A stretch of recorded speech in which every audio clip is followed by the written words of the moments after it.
Hey guys, it's Danny here with Let It Rip Tater Chip Channel, and today I am going to rank Megadeth's 15 albums that they have. I'm going to highlight a lot of the songs that I think are great on all their albums. Again, this is my ranking. It has nothing to do with anything else. It's just me and my opinion on what are not necessarily what's the worst album and what's the best album. This is just my rating on musicality, the songs that are on there, and the writing. So I'm going to start from bottom to top. First one, number 15. I'm going to be looking down at my paper a lot just to see what songs I have written in the albums. So at number 15, I have The System Has Failed. And honestly, I didn't really find a song that really stood out on that album. And if it did, please in the comments tell me what song you might think was a great song off that album, and then I might revisit it. Quickly going through to number 14. Number 14 is The World Needs a Hero, and the only song on that album that really stood out to me is the Dread and the Fugitive. I love that song a lot. It's a great song, and again, on that album, I think it's the only one that really stands out. Going to 13 is Cryptic Writings. And there's two songs that stood out to me that he still plays live, is the song Trust and the song She-Wolf. I love She-Wolf a lot. It gives a little aspect of into his life of relationships, like a woman attacking him and stuff like that. And the other song, Trust, trust hurts. Putting your everything into somebody and then nothing happens, Going to 12. I know people are going to get mad at me for this, but it's probably number 12 is So Far, So Good, So What? And the only song that stood out to me on that album is In My Darkest Hour. And In My Darkest Hour was written for Cliff Burton after his death, the bassist in Metallica. Dave Mustaine's old band, if people don't still know that. He wrote it after his death in honor of his friend. Going to number 11 is Risk. And this is the weird album cover with the fucking mouse trap, and it's just weird looking.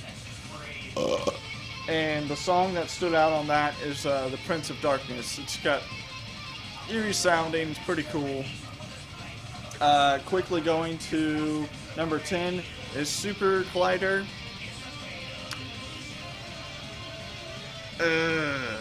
On this album, the only song that really stood out to me was Kingmaker. It wasn't their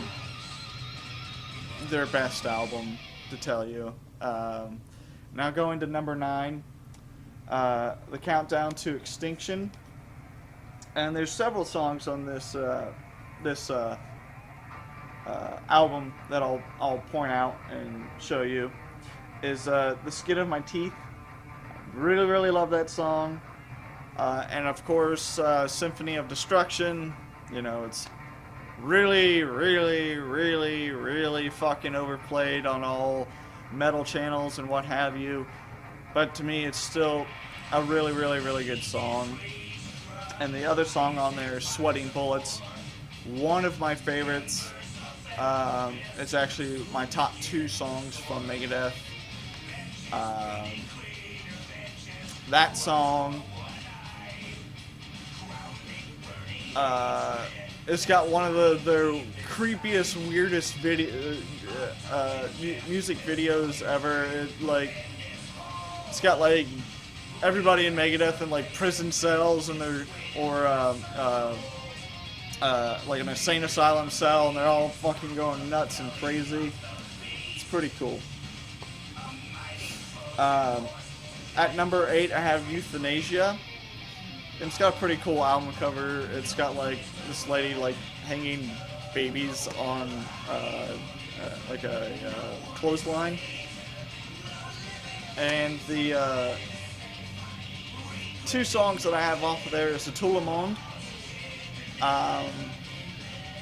If people don't know, it's a kind of a, I guess, in a lack of better words, a suicide note kind of written song.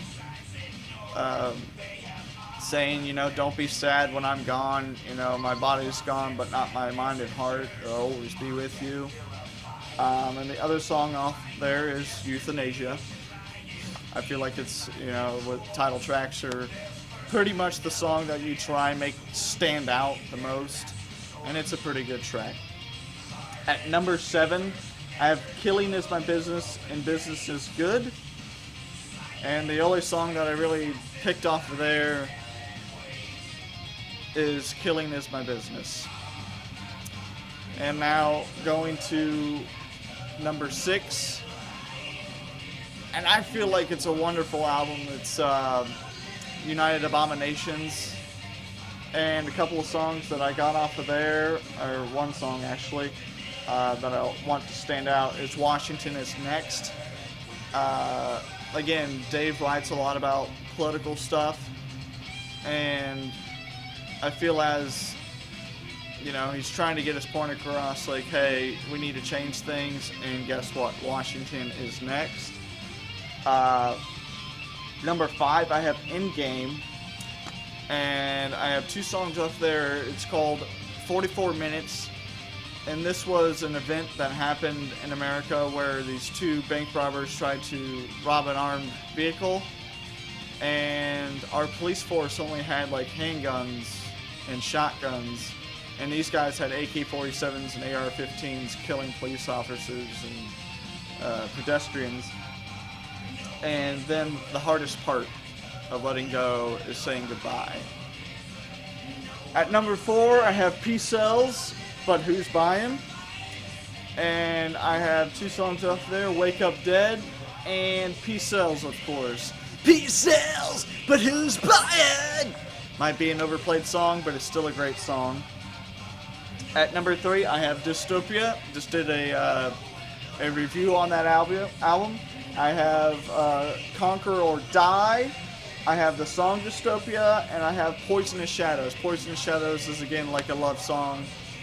For some reason, those stick out to me, and I really, really love them. Number 2, I have Rust in Peace. 2 songs off of there is Holy Wars.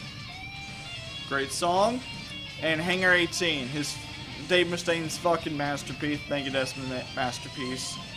And at number 1, my favorite album that I feel like musicality-wise is the best is 13. A couple songs I have off there is Whose Life Is It Anyway, Wrecker, and Black Swan.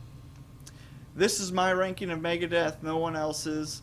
If you have your opinions and songs that I may have missed in a different ranking, put it down in the comments, let me know.